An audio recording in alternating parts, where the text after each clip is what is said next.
नमस्कार दोस्तों, मेरा नाम है अतुल गिरी। मैं हूं आपका साथी, आपका दोस्त। और आज हम करने वाले हैं हिस्ट्री के चैप्टर नंबर 5 को। चैप्टर नंबर 5 है हमारा जब जनता बगावत करती है।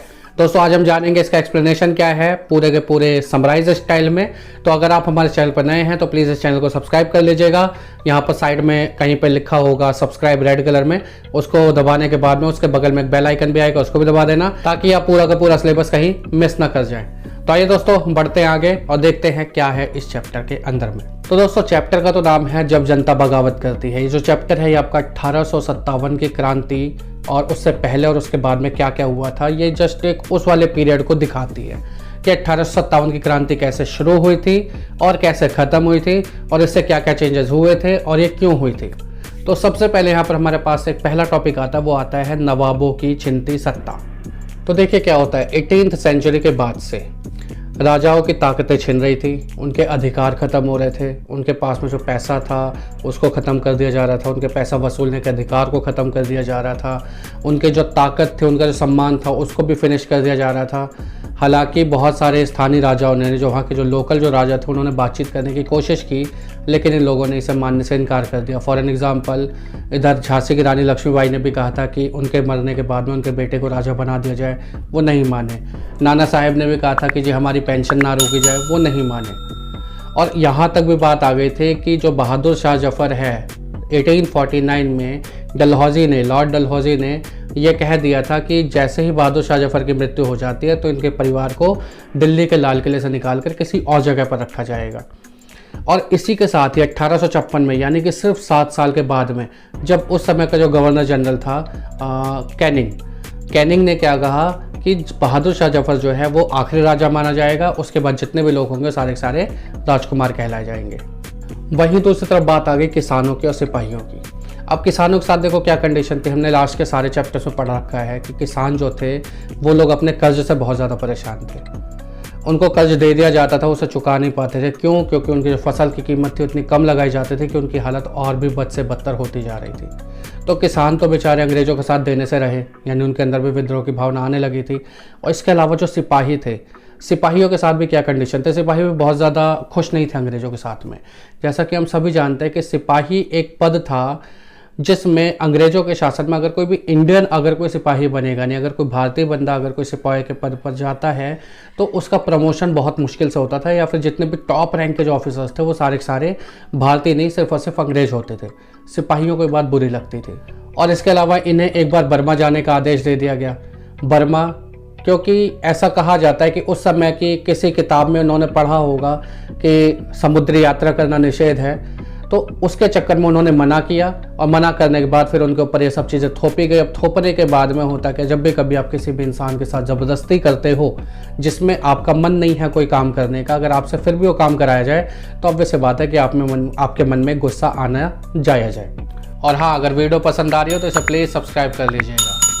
इसी विद्रोह के चलते कंपनी ने 1856 में एक नया कानून ला दिया कि अगर कोई सेना में नौकरी करता है तो उसको कंपनी के कहे अनुसार कहीं पर भी जाना पड़ेगा, उसको समुद्र के रास्ते भी जाना पड़ेगा।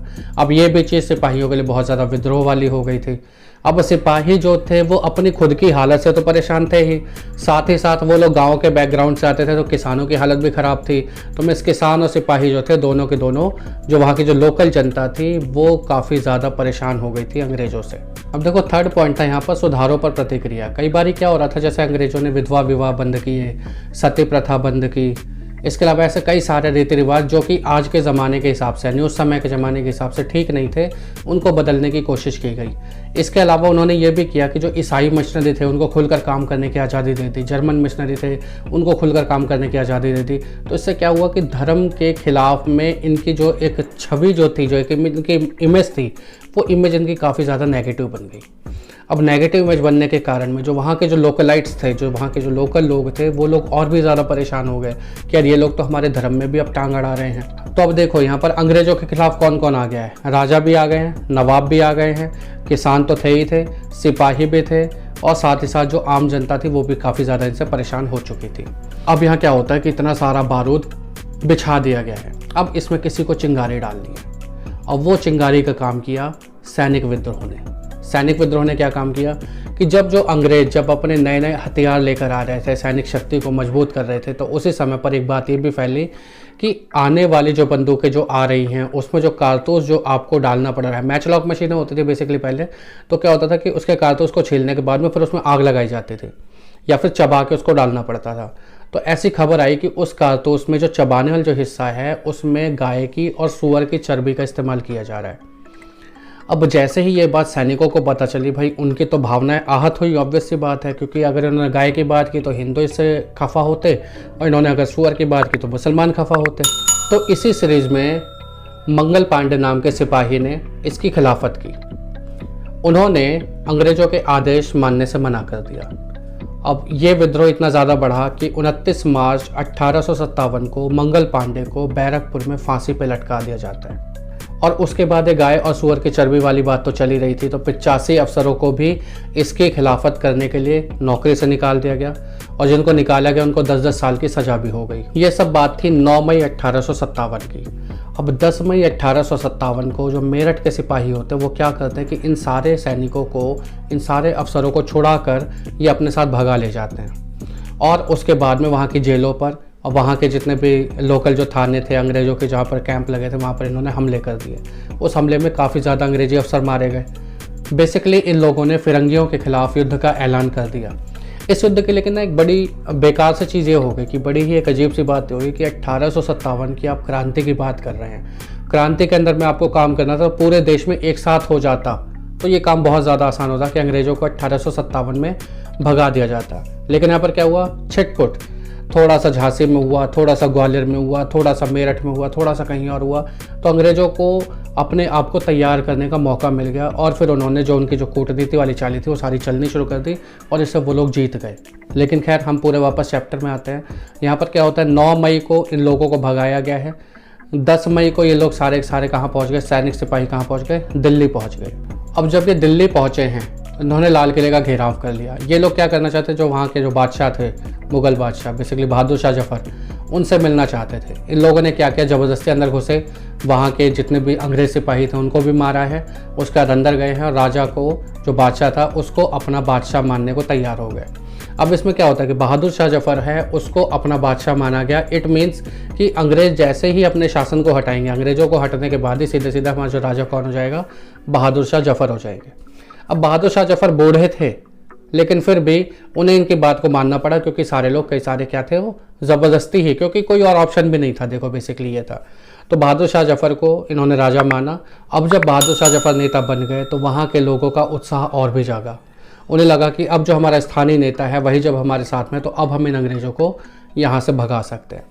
अब इसमें क्या क्या चीज़ें आती देखो, इधर नाना साहेब परेशान थे कानपुर में, उधर झांसी की रानी परेशान थी अपनी झांसी में, और इसके अलावा जितने भी छोटे मोटे किसान जो थे, जैसे बेगम हजरत महल थी, वो भी अपनी जगह पे काफ़ी ज़्यादा परेशान थी। दूसरा लखनऊ में भी ऐसे परेशानी चल रही थी। यानी भारत के कई सारे हिस्सों में इन सारे विद्रोहों को, यानी जब ये खबर फैली कि बहादुर शाह जफर ने इन विद्रोहियों को अपना समर्थन दे दिया है, तो उसके बाद तो जैसे आग लग गई। लोगों ने विद्रोह पे विद्रोह करना शुरू कर दिया। अंग्रेज़ों को जहाँ भी देखते, छोटे टुकड़ी हो बड़ी टुकड़ी हो, अपनी बाकायदा 1000 और 2-2 हज़ार 4-4 हज़ार लोगों को फौज लेकर जाते थे, वहाँ पर जाकर अंग्रेज़ों को नुकसान पहुँचा देते, अंग्रेज़ों अफसरों को मार देते थे। तो अब इन सारे विद्रोहों में एक मौका ऐसा भी आ गया था जब अंग्रेज़ों को अपने रानी के पास में इंग्लैंड में लेटर लिखना पड़ गया था कि हमारे पास सैनिकों की संख्या बहुत कम है, यहाँ पर विद्रोह हो चुका है, इस विद्रोह को अब हम संभाल नहीं पा रहे हैं, कृपया करके या तो और सेना का इंतजाम किया जाए या फिर हमें वापस बुलाया जाए। अगर आप यहाँ तक पहुँचे तो इस वीडियो को प्लीज़ लाइक कीजिए और हमारे चैनल को सब्सक्राइब कर लीजिए अगर आपने अभी तक नहीं किया है, तो साथ में लगे बेल आइकन को भी दबा दीजिएगा। जब बात आई कंपनी के पलटवार की, तो भाई ये उस समय की बात है जब ये लोग बाहर से 300, 400, 200 की संख्या में जब ये आए थे यहाँ पर, और यहाँ पर आकर उन्होंने पूरे भारत पे करीब 35-40 करोड़ की जनसंख्या पर इन्होंने राज किया, तो छोटी बात तो थी नहीं। और ये भी कहा जाता है कि जिस समय पर अंग्रेज यहाँ से गए थे तो मात्र 1 लाख सिपाही थे। 1 लाख सैनिकों को लेकर एक 35-40 करोड़ की जनसंख्या वाले देश के ऊपर शासन करना बहुत बड़ी बात होती है। तो इन लोगों ने क्या किया, इन लोगों ने पलटवार किया, इन्होंने इंग्लैंड से अपनी फ़ौज मंगाई और जहाँ जहाँ पर विद्रोह हुआ था उसके मुख्य केंद्रों पर इन्होंने अपने हमले करने शुरू किए। सबसे पहले इन्होंने क्या किया कि बहादुर शाह जफर, जो मुग़ल सल्तनत का बादशाह था और जिसने इस विद्रोह की बादशाहत अपने हाथ में ले ली थी, उनको सबसे पहले गिरफ्तार किया गया। गिरफ्तार करने के बाद इनको जेल में डाल दिया गया। अब जब आपका राजा ही जब आपका इस तरीके से दब चुका है तो बाकी लोगों का भी मनोबल टूटने लगा। 1862 ईस्वी में बहादुर शाह जफर की जो मृत्यु हुई वो उसी जेल में हो गई थी। इनके बीवी को भी उठाकर रंगून भेज दिया गया, रंगून की जेल में भेज दिया गया। इनके बच्चों को इन्हीं बादशाह के सामने ही गोली मार दी गई। तो मतलब कुल मिलाकर ऐसा था कि अंग्रेज़ों ने क्या किया कि इनको फिजिकल तरीके से तो टॉर्चर किया ही किया, मेंटल तरीके से भी जो एक लोगों के जो इमोशन है उसके अंदर दहशत डाल दी गई, ताकि ये लोग जल्दी से जल्दी अपने हथियार डाल दें। और इसका इनको अंदाज़ा मिला भी। इन्होंने जब पलटवार किया तो उसके बाद इनके जो विद्रोह की जो ताकत थी वो काफ़ी ज़्यादा कमज़ोर हो गई थी। और फिर एक समय ऐसा आ गया कि धीरे धीरे करके, बल्कि सितंबर 1857 यानी 2.5 या 3 या 4 महीने के अंदर अंदर में दिल्ली वापस अंग्रेज़ों के पास में थी। फिर बाकी सारी जगहों पर भी ऐसा ही किया गया और हर जगह से फिर धीरे धीरे जो आग जो थी वो ठंडी होने लगी। अब जब आग ठंडे होने लगे तो जितने भी विद्रोही थे उन विद्रोहियों को पूरी तरह से दबा दिया गया। हालांकि ये जो पूरी लड़ाई थी ये करीब करीब 2 साल चली थी। जिस तामता टोपे अपना अलग से छापामार युद्ध कर रहे थे, है ना, तो मतलब बहुत सारे थे ऐसे जो छोटी छोटी जो आग जो थी इन सबको ख़त्म करने में अंग्रेज़ों को 2 साल लग गए। लेकिन अब अंग्रेज़ों को एक बात समझ में आ गई थी कि अब अगर इन्होंने थोड़ा सा भी दबाव की राजनीति की तो ये जो आग है ये दोबारा से उठेगी, और इस बार उठेगी तो संभाल नहीं पाएंगे। तो उन्होंने क्या किया कि इन्होंने अब फिर से कूटनीतियाँ चलनी शुरू की और इन्होंने अब अपने कुछ ऐसे नियम बनाए जिस नियम के तहत भारत के लोगों का विश्वास ज़्यादा से ज़्यादा जीतेंगे और उसके बाद में फिर ये उस तरीके से अपना राज और शासन अपना करेंगे। अब इन्होंने कुछ ऐसे ऐलान किए, जो इनके विश्वसनीय बंदे थे उनको ज़मीन देने की कोशिश की, जो इनके सैनिक जो थे जो रूठ गए थे इनसे, जिन्होंने विद्रोह कर दिया था उनको वापस बुलाने की कोशिश की, राजाओं को मनाने की कोशिश की। उसके लिए इन्होंने लालच दिए कि जो भी व्यक्ति हमारे पास में वापस आएगा हम उनको उसका पद, उसकी प्रतिष्ठा, उसका सम्मान, उनसे हम सब कुछ वापस कर देंगे, बशर्ते उन्होंने किसी अंग्रेजी अफसर के खिलाफ कोई ऐसा काम न किया, किसी अंग्रेज अफसर की उन्होंने हत्या ना की हो। इतना कहकर इन लोगों को बुला लिया गया और उसके बाद सैकड़ों राजाओं पर, सैकड़ों सैनिकों पर इन्होंने विद्रोह का ठप्पा लगा दिया और उसके बाद में फिर इनके खिलाफ में अपने मुकदमे वगैरह चलाए थे।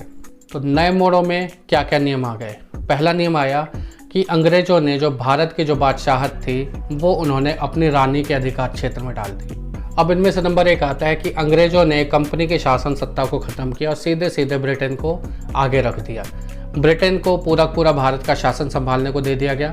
ब्रिटेन की तरफ से एक मंत्री आता था जो भारत का राजमंत्री कहलाता था। इसके अलावा जो हमारे यहाँ पर जो गवर्नर जनरल जो हुआ करते थे ये लोग अब वायसराय के रूप में चेंज हो गए और सारा का सारा जो शासन था वो सीधे सीधे ब्रिटिश की जो महारानी थी उसके हाथ में चला गया। सेकंड पॉइंट पर क्या हुआ कि देश के जितने भी शासक बचे हुए थे उनको इन्होंने कहा कि अब से आपकी ज़मीन पर कोई भी ऐसा अधिकार नहीं किया जाएगा।